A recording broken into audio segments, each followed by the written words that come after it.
Good evening. आज से हम स्टार्ट करने जा रहे हैं 12th क्लास की केमिस्ट्री। और इस सीरीज़ में हम 12th क्लास की केमिस्ट्री को कम्प्लीटली कवर करेंगे, मतलब फर्स्ट चैप्टर से लेकर 10th चैप्टर तक, क्योंकि लास्ट ईयर जो सिलेबस था उसमें हमारे 10 चैप्टर्स थे। अगर कुछ और ऐड होगा नए सिलेबस में या नए सेशन में तो हम उसे भी कवर करेंगे। जितने भी चैप्टर्स हम पढ़ेंगे मैं उसे आपको कम्प्लीटली एक्सप्लेन करूँगा, हर एक टॉपिक को, हर एक न्यूमेरिकल को। थ्योरी वाले पार्ट की अगर हम बात करें, डेफिनीशंस हैं और जो थ्योरी वाला रिलेटेड टॉपिक है वो मैं आपको एक्सप्लेन करूँगा। नोट्स आप उसके खुद बनाएंगे एनसीईआरटी की बुक से। बुक आपको ज़रूर पढ़ना है। जब आप नोट्स बनाएंगे तो उस टॉपिक को आप पढ़ेंगे भी तो और आपको वो क्लियर होगा। तो स्टार्ट करते हैं। हमारा फर्स्ट चैप्टर जो है 12th क्लास का वो है विलेन, जिसे हम बोलते हैं सॉल्यूशन।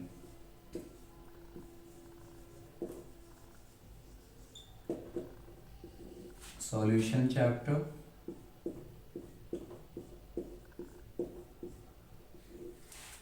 विलेन। तो सबसे पहले हम विलेन की अगर परिभाषा की बात करें, डेफिनेशन की बात करें, तो विलेन होता क्या है। डेफिनेशन यह है कि दो या दो से अधिक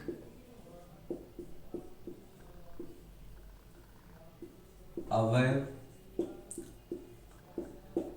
अवयवों हम बोल सकते हैं या फिर पदार्थ बोल सकते हैं। किसी भी चीज को हम यहाँ पे इस चैप्टर में अवयव बोलते हैं। तो दो या दो से अधिक अवयवों या पदार्थ का समांगी मिश्रण, समांगी मिश्रण विलयन कहलाता है, विलयन कहलाता है। ये डेफिनेशन की बात हो गई कि दो या दो से अधिक पदार्थ या दो या दो से अधिक अवयव का जो समांगी मिश्रण होगा वो क्या कहलाएगा, आपका विलयन। तो इसका मतलब ये है, अब हमें समझना है कि समांगी मिश्रण होते क्या हैं। जाहिर सी बात है, जब हमें ये समझ में आ जाएगा कि समांगी मिश्रण क्या है तो हम इजीली आइडेंटिफाई कर सकते हैं किसी भी चीज को देख के, किसी भी मिश्रण को देख के कि वो विलयन है या नहीं है। तो समझते हैं समांगी मिश्रण को। चलिए यहीं पे एग्जांपल देख लेते हैं। मिश्रण हमारे पास, मिश्रण का मतलब है जब आप दो या दो से अधिक चीजों को मिलाते हो तो जो भी आपको प्राप्त होता है उसे मिश्रण कहते हैं। और मिश्रण होते हैं दो तरह के, समांगी और विषमांगी। लिखते समय हो सकता है मुझसे कुछ स्पेलिंग मिस्टेक हो जाए हिंदी में, तो वो आप बुक से भी कवर कर सकते हैं, उससे आप करेक्ट कर सकते हैं। मेन है आपका समझना, ठीक है। तो समांगी मिश्रण को हम क्या बोलते हैं इंग्लिश में, होमोजेनस मिक्सचर, होमोजेनस मिक्सचर। मिश्रण को हम मिक्सचर कहते हैं। और ये होता है बच्चा आपका विषमांगी हेट्रोजेनस मिक्सचर, हेट्रोजेनस मिक्सचर। तो अब समझते हैं, हम इन्हीं को समझते हैं कि होमोजेनस या समांगी मिश्रण क्या होता है और विषमांगी और हेट्रोजेनस मिक्सचर क्या होता है। एक एग्जांपल लेते हैं। हमने जल लिया, पानी, और उस जल में हमने क्या मिला दिया, नमक, ठीक है। एक मिश्रण तैयार हो जाएगा। दूसरा एग्जांपल लेते हैं। हमने फिर से जल लिया और जल में हमने क्या मिला दिया, रेत, ठीक है, सॉल्ट मिलाया वाटर में। और दूसरा एग्जांपल हमने क्या लिया है, वाटर में हमने क्या मिलाया है, सैंड, ठीक है। इन दोनों मिश्रण को जब आप देखोगे मिलाने के बाद, आप एक ग्लास लो, ग्लास में आपने वाटर लिया, उसमें आपने सॉल्ट डाल दिया, नमक डाल दिया। आप क्या देखोगे कि कुछ देर बाद नमक पूरी तरह से उसमें घुल जाएगा। जो जल होता है, इसका जो स्टेट होता है, इसकी जो अवस्था होती है बच्चे, वो होती है द्रव्य। और सॉल्ट, नमक की अवस्था हम सबको पता है, ठोस मतलब सॉलिड। यहाँ पर भी यही है, इसकी अवस्था क्या है, द्रव्य। और ये रेत आपका कैसा होता है, ठोस होता है। जब आप इन दोनों को मिलाओगे तो जो मिश्रण प्राप्त होगा उसमें आपको सिर्फ द्रव अवस्था दिखाई देगी, आपको ये नमक दिखाई नहीं देगा। मतलब सिर्फ एक ही अवस्था आपको दिखाई देगी, कब? जब जल और नमक को आप मिलाओगे। ये मिश्रण जिसमें कि सिर्फ एक ही अवस्था दिखाई दे रही है या फिर सब कुछ सेम हो चुका है, होमोजेनस का मतलब सेम, जीनस का मतलब होता है कॉम्पोजिशन, तो सब कुछ एक जैसा हो गया, मतलब आपको सिर्फ एक अवस्था अगर दिखाई दे रही है समांगीय मिश्रण, एक से ज्यादा अवस्थाएं दिखाई दे रही है मिश्रण में तो विषमांगीय मिश्रण या हेट्रोजेनस। जैसे यहाँ पर है जल और रेत को आप मिला दोगे, आपको एक मिक्सचर मिल जाएगा, मिश्रण मिल जाएगा, लेकिन उसमें आपको जल भी दिखाई देगा और रेत भी। मतलब आपको जल की अवस्था दिखाई देगी द्रव्य, और रेत भी दिखाई दे रहा है सॉलिड की फॉर्म में, ठोस की फॉर्म में। तो ये जो मिश्रण है इन दोनों का, ये विषमांगीय मिश्रण है। जल और सॉल्ट मतलब वाटर और सॉल्ट का जो मिश्रण है जो कि एक समांगी है, क्योंकि एक ही अवस्था हमें दिखाई दे रही है, तो ये आपका विलयन है। ये क्या है? आपका सॉल्यूशन या विलयन है, क्योंकि ये समांगी मिश्रण है इन दोनों का। लेकिन जल और रेत का जो मिश्रण है वो विषमांगी मिश्रण है, ठीक है। तो ये आपका सॉल्यूशन नहीं है, ठीक है, क्योंकि ये विषमांगी मिश्रण है। तो डेफिनेशन हमने क्या लिखा है? दो या दो से अधिक अवयव, मतलब ये अवयव कहलाएंगे। एक अवयव क्या हो गया आपका? जल, और एक क्या हो गया? अवयव नमक। मतलब जिन चीजों को हम मिलाते हैं उनको हम अवयव बोलते हैं या पदार्थ बोलते हैं, या इंग्लिश में हम इसको क्या बोलेंगे? सब्सटेंस। तो सॉल्यूशन को अगर हम इंग्लिश में डिफाइन करेंगे तो क्या डेफिनेशन होगी? Solution is a homogeneous mixture of two और मोर देन टू सब्सटेंसेस। दो या दो से अधिक पदार्थों का या अवयवों का समांगी मिश्रण क्या कहलाता है? विलयन। एक और एग्जांपल देखते हैं। जल, इसमें मैंने पत्थर डाल दिया, ठीक है, स्टोन डाल दिया, तो ये जो मिश्रण होगा ये भी विषमांगी होगा, क्योंकि पत्थर जल में घुलेगा नहीं, दोनों अवस्थाएं दिखाई देंगी, तो ये भी आपका विलयन नहीं है, ठीक है। लेकिन जल में आप क्या डाल दो? शर्करा, चीनी, तो हमें पता है कि जल में शर्करा पूरी तरह से घुल जाती है, मतलब यहाँ पे सिर्फ आपको एक द्रव की अवस्था दिखाई देगी, तो ये मिश्रण फिर से कैसा है? समांगी, मतलब ये एक विलयन है।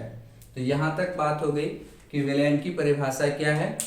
अब हम बात करते हैं कि जब भी हम किसी विलयन को बनाते हैं तो जो अवयव हम लेंगे, अब जैसे डेफिनेशन में हमने कहा कि दो या दो से अधिक, हमारे सिलेबस में सिर्फ दो सब्सटेंस होंगे, मतलब हमारे में जो विलयन चैप्टर है इसमें जो अवयव होंगे वो सिर्फ दो ही होंगे। जैसे एक तो तरीका यह है कि आपने जल लिया और जल में आपने नमक भी डाल दिया, चीनी भी डाल दिया, पत्थर भी डाल दिया, रेत भी डाल दिया, 5 चीजें हो गई, ठीक है। तो अवयव यहाँ पे 5 हैं, लेकिन हमारे सिलेबस में ऐसा नहीं है, हमारे में से दो ही चीजें होंगी। जल में आप नमक डालो, वो सॉल्यूशन है, ठीक है। जल में आपने चीनी डाल दिया, मतलब सिर्फ दो ही अवयव होंगे।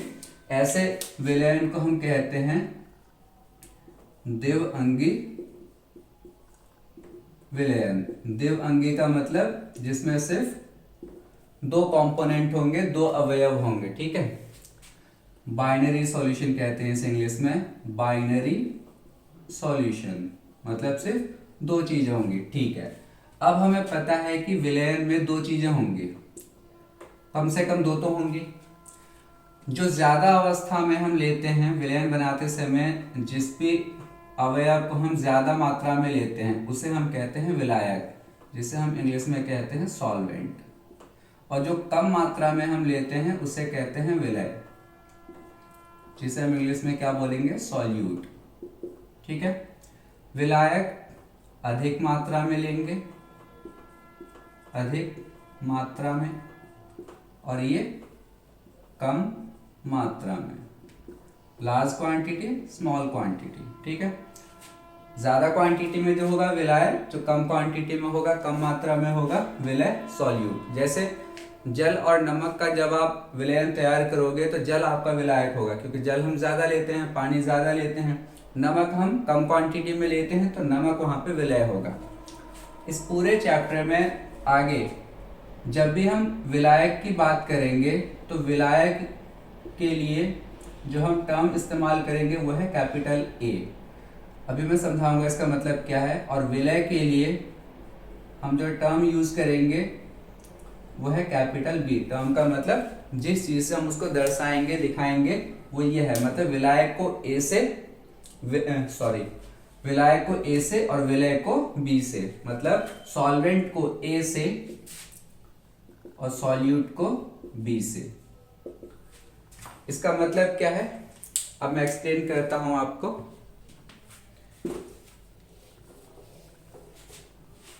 जैसे एक एग्जांपल लेते हैं, हमने 10 ग्राम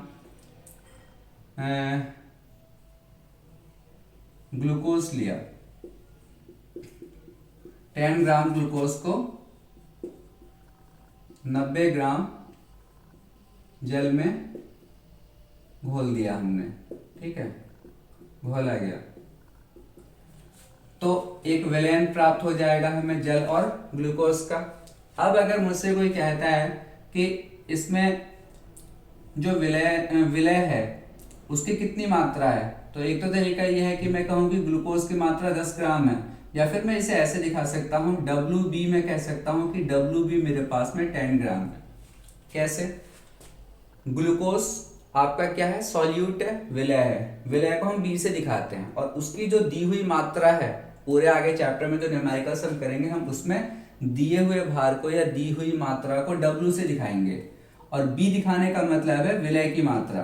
तो विलय कितना इसमें उपस्थित है, इस विलयन में 10 ग्राम, तो विलायक कितना उपस्थित है, 90 ग्राम। जल ही तो है तो 90 ग्राम, तो कितना शॉर्ट हो गया ना। या तो आप ऐसे लिखो कि ग्लूकोज की मात्रा उपस्थित है 10 ग्राम, या आप सिंपली क्या लिख दो, WB, छोटा हो गया। जल की मात्रा उपस्थित है या विलायक की मात्रा उपस्थित है 90 ग्राम, या आपने WA लिख दिया। दूसरी बात, ग्लूकोज का अगर आपसे मोलर द्रव्यमान पूछा जाएगा या दिखाना होगा, क्या, मोलर द्रव्यमान। ग्लूकोज, यहां पे मैं ग्लूकोज की बात कर रहा हूं, मान लीजिए मोलर द्रव्यमान आपको विलय का बताना है। किसका? विलय का। तो आप कैसे दिखाओगे उसे? मोलर द्रव्यमान को हम M से दिखाते हैं, कैपिटल M से, और विलय की बात हो रही है तो बच्चे B से दिखाओगे। तो मोलर द्रव्यमान विलय का किससे दिखाएंगे हम? MB से। ऐसे ही मोलर द्रव्यमान अगर विलायक का दिखाना है, द्रव्यमान किसका? विलायक का, मतलब सॉल्वेंट का, ठीक है ना। ये किसका है? सॉल्यूट का। तो इसको भी M से ही दिखाएंगे, लेकिन यहाँ पे A लगा देंगे। तो ये क्या हो गया? MA, मोलर द्रव्यमान किसका? विलायक का। MB, विलय का। ऐसे ही अगर मुझे मोल दिखाना है किसका? विलय का, तो मैं NB से दिखाऊंगा। तो NB क्या बता रहा है? मोलों की संख्या। मोलों की संख्या किसकी? मोलों की संख्या विलय की, ठीक है। ऐसे अगर मैं Na लिख दूं तो N का मतलब फिर से मोलों की संख्या, बट A क्या बता रहा है? विलायक के। तो मोलों की संख्या किसकी? विलायक की। तो ये कुछ चीजें हैं जो आपको याद रखना है, ठीक है। अब जैसे ग्लूकोज है, एक एग्जाम्पल इसी में मैं समझाता हूं कि ग्लूकोज का जो मोलर द्रव्यमान है, ग्लूकोज का मोलर द्रव्यमान, अभी मैं B ना लिख के मैं यहाँ पे ऐसे भी लिख सकता हूं M ग्लूकोज। इससे क्या हुआ? M क्या बता रहा है? मोलर द्रव्यमान। ग्लूकोज लिख दिया, तभी समझ में आ रहा है कि ग्लूकोज के मोलर द्रव्यमान की बात हो रही है। कैसे निकालोगे आप? ग्लूकोज का फॉर्मूला होता है C6H12O6। वैसे बहुत ही बेसिक चीज है, 9th क्लास 10th 11th सब में आपने पढ़ा होगा, बट फिर भी मैं एक बार बता देता हूँ। ये फॉर्मूले तो आपको बच्चे कुछ याद रखने ही होंगे कि ग्लूकोज का फॉर्मूला C6H12O6। चीनी का फॉर्मूला या शर्करा का वो C12H22O11। जैसे हम आगे चैप्टर में पढ़ेंगे आप और इससे इंट्रोड्यूस हो जाओगे। तो ग्लूकोज का अगर हम द्रव्यमान निकालें तो कैसे निकालेंगे वो देखो। 6 लिखोगे, कितने कार्बन है? 6। एक कार्बन का भार परमाणु भार होता है 12।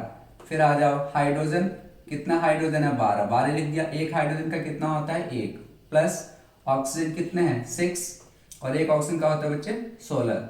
16 से 96, 96, ये 12, 12 6 72। सबको आप ऐड कर दो, 180 ग्राम आ गया। मतलब ग्लूकोज का मोलर द्रव्यमान कितना हो गया? 180 ग्राम।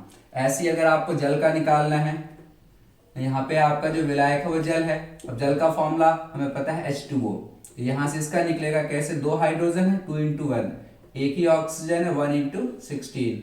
जोड़ दो आप, कितना हो जाएगा आपका? 18 ग्राम। तो इस तरीके से हम इनके क्या निकालते हैं? मोलर द्रव्यमान। तो ये कुछ टर्म्स थे जिनका हम फ्रिक्वेंटली यूज करेंगे, इस्तेमाल करेंगे जैसे जैसे हम इस चैप्टर को आगे पढ़ेंगे।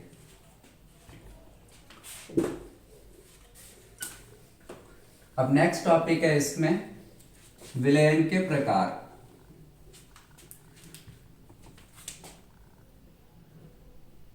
विलयन को हमने 3 प्रकार से विभाजित किया है। एक ठोस विलयन, दूसरा द्रव्य विलयन और तीसरा गैसीय विलयन। Okay, solid solution, liquid solution और गैसियस सॉल्यूशन। ठीक है, ये थ्योरेटिकल टॉपिक है, इंपॉर्टेंट है ये। 1 या 2 नंबर में यहाँ से कभी कभी क्वेश्चन पूछा गया है। समझते हैं कि विलयन को, जैसे हम किसी विलयन को ठोस विलयन कब कहेंगे, या द्रव्य विलयन कब कहेंगे, या गैसीय विलयन कब कहेंगे, और फिर हमें इनके कुछ एग्जाम्पल से याद करने होंगे। ठोस, देखिए विलयन का नाम तब पड़ता है, मतलब उसके ऊपर पड़ता है जो विलायक होता है। अगर मैं किसी विलयन को बच्चे ठोस विलयन कह रहा हूं, इसका मतलब ये हुआ कि इस विलयन में विलायक ठोस होगा। विलय नहीं, विलायक कौन होगा? ठोस होगा। तो ठोस विलयन में कंफर्म है हर बार आपका जो बच्चे विलायक होगा वो कौन होगा? ठोस होगा। तो 3 बार ऐसा विलयन बन सकता है जिसमें कि आपका हर बार जो विलायक होगा वो ठोस होगा। तो विलय क्या होगा फिर? विलय आपका ठोस भी हो सकता है, द्रव्य, एक बार द्रव्य हो सकता है और एक बार गैस हो सकती है कोई। चलिए एक एग्जांपल से समझते हैं। ठीक है, अभी मैं द्रव्य विलयन और गैसीय विलयन को रफ कर देता हूं। जैसे पहला एग्जांपल ये आपसे एग्जाम में पूछा जाएगा। ठोस विलयन का एग्जांपल बताइए जिसमें कि विलायक भी ठोस हो और विलय भी ठोस हो। मतलब आप जो विलयन बनाने जा रहे हो या बना रहे हो उसमें दोनों के दोनों, विलय और विलायक दोनों ठोस होने चाहिए। तो इसका एग्जांपल हो सकता है सोना, सोने में तांबा। ठीक है, तांबा भी आपका क्या होता है? सॉलिड होता है, और गोल्ड भी आपका सॉलिड होता है। दोनों को आप मिक्स कर देते हो तो दोनों आपस में मिक्सअप हो जाएंगे, एक आपको पदार्थ मिलेगा और उसमें भी अवस्था ठोस ही दिखाई देगी। ठीक है, तो ऐसे विलयन को हम क्या कहेंगे? ठोस विलयन। तो सोने में तांबा, ठीक है, या फिर जिंक में कॉपर। जिंक भी आपका ठोस है और कॉपर भी आपका ठोस है। तो ये उसका एग्जाम्पल। अब ये देखिए ठोस और द्रव्य। तो आप देखो विलायक तो अभी भी ठोस है, आपका जो विलय है वो कैसा होना चाहिए? द्रव्य। तो इसका एग्जाम्पल हो जाएगा बच्चे आपका Hg मरकरी एन सोडियम, या सोडियम में मरकरी। अब ये कैसे एग्जाम्पल हो गया देखिए आप। ठीक है, सोडियम में मरकरी, ये कैसे एग्जाम्पल हुआ? सोडियम ठोस अवस्था, मरकरी इकलौता एक ऐसा धातु है ये जो द्रव अवस्था में पाया जाता है। तो मरकरी को जब आप सोडियम में मिलाओगे तो मरकरी कौन सी अवस्था में है? द्रव्य। सोडियम किस अवस्था में है? ठोस। ये इसके अंदर पूरा मिक्स हो जाता है, आपको सिर्फ एक ठोस अवस्था प्राप्त होगी। तो ये एग्जाम्पल हो गया ठोस और द्रव्य का, जिसमें कि एक द्रव्य एक ठोस। ठोस और गैस, ठीक है, इसका एग्जाम्पल आप खुद करेंगे। चलिए मैं बता देता हूं। जो उत्प्रेरक होते हैं, जो कैटलिस्ट होते हैं, जैसे किसी भी धातु की सरफेस पे अगर मैं कोई गैस डाल दूं, जैसे हाइड्रोजन, किसकी सरफेस पे? निकल के।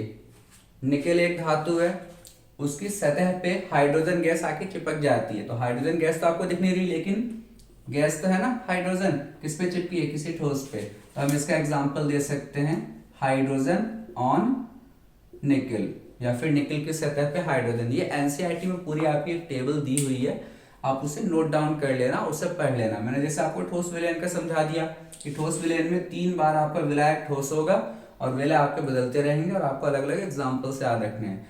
ऐसे ही आपका जो द्रव्य विलयन होगा उसमें विलायक आपका हर बार क्या होगा, द्रव्य, और क्या बदलता रहेगा आपका, विलय। उनके आप एग्जाम्पल से याद करोगे। और ऐसे ही गैसियस अवस्था या गैसियस विलयन का आप एग्जाम्पल याद करोगे। तो ये आप एनसीईआरटी में जो टेबल दी हुई है उसे आप कॉपी कर लोगे, अदरवाइज इसमें बहुत टाइम लग जाएगा। और ऐसा कोई टफ है नहीं कि मुझे बहुत ज़्यादा समझाना हो। बिल्कुल सेम जैसे मैंने आपको ठोस विलयन समझाया कि विलयन ठोस कब कहलाएगा, जो विलायक हर बार ठोस हो।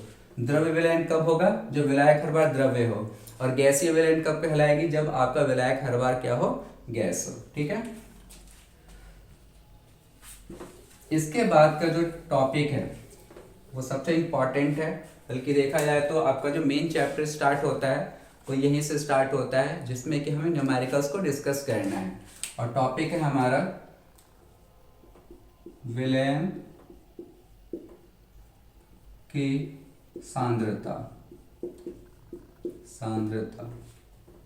Concentration of solution. जब भी हम कोई विलयन बनाते हैं तो उसकी कुछ ना कुछ सांद्रता होती है। सांद्रता का मतलब कितना विलय उपस्थित है विलायक में।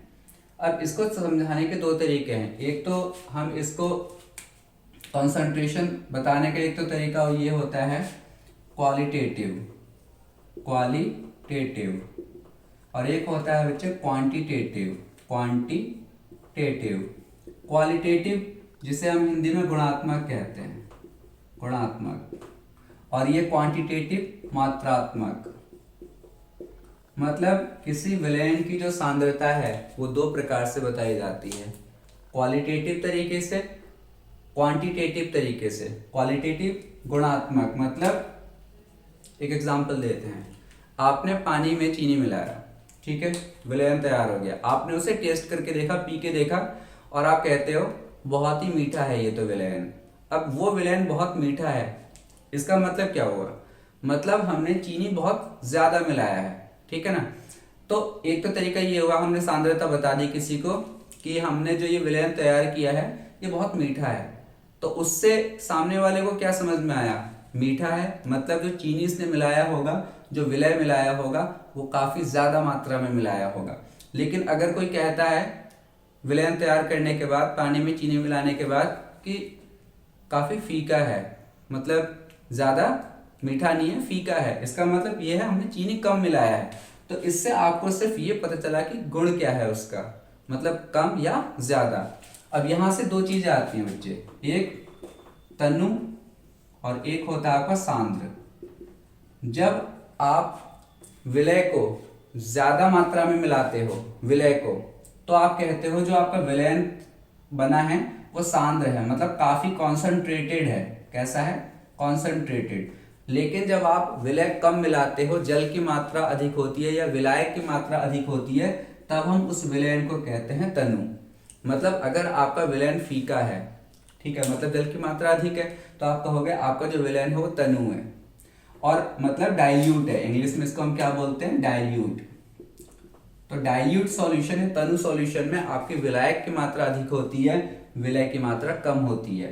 सांद्र का मतलब जिसमें विलय की मात्रा अधिक होगी और विलायक की मात्रा कम होगी, मतलब बहुत ही ज्यादा मीठा सॉल्यूशन हो गया, या नमक आपने बहुत ज्यादा डाल दिया पानी में तो बहुत नमकीन सॉल्यूशन हो गया, तो भी आप कहोगे, अगर बहुत नमकीन सॉल्यूशन है तो आप कहोगे बहुत ही ज्यादा सांद्र विलयन है। और नमक और पानी का आपने घोल बनाया, सॉल्यूशन बनाया, और वो काफी फीका है, कम नमकीन है, तो आप कहोगे तनु। मतलब पानी अधिक मात्रा में, विलायक अधिक मात्रा में, तो तनु या डाइल्यूट। और अगर विलय की मात्रा अधिक है, विलायक की मात्रा कम है, तो सांद्र। ये तो तरीका है बच्चे बताने का, कैसे, गुणात्मक तरीके से, जो कि ज्यादा इंपॉर्टेंट नहीं है। हाँ, इसका हम इस्तेमाल करते हैं, जैसे हम केमिस्ट्री आगे पढ़ते हैं, ऑर्गेनिक में पढ़ते हैं, बार बार ये वर्ड आता है डाइल्यूट सॉल्यूशन, कॉन्सेंट्रेटेड सॉल्यूशन, तब आपको वहां पे समझना होगा कि डाइल्यूट का मतलब हमें ये बताया जा रहा है पानी अधिक है, कॉन्सेंट्रेटेड का मतलब पानी कम है, दूसरी चीज ज्यादा है, ठीक है। तो ये गुणात्मक हो गया। अब बात करते हैं बच्चे मात्रात्मक। जिसे हम कहते हैं क्वांटिटेटिव, हाँ क्वांटिटेटिव एनालिसिस या क्वांटिटेटिव तरीका है आपका क्या बताने का, सांद्रता। इसमें क्या है, हमारे पास फॉर्मूलेज हैं, ठीक है। जैसे आपने 11th क्लास में पढ़ा था मोलरता, मोललता,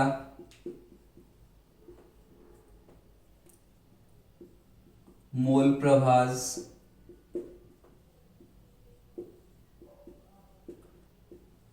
और W upon W percent, W/V%, पांचवा हो गया। छठा V/V%, सातवां आपका हो जाएगा बच्चे ppm, पार्ट्स पर मिलियन। अभी मैंने शॉर्ट में लिखा है क्योंकि ये जो है आपका कॉन्सेंट्रेशन ऑफ सॉल्यूशन वाला जो टॉपिक है, जिसमें हम मात्रात्मक वाला पढ़ेंगे, मोलरता, मोलैरिटी, मोललता, मोलैलिटी, मोल प्रभास, मोल फ्रैक्शन, और ये सारे ये हम नेक्स्ट वीडियो में डिस्कस करेंगे।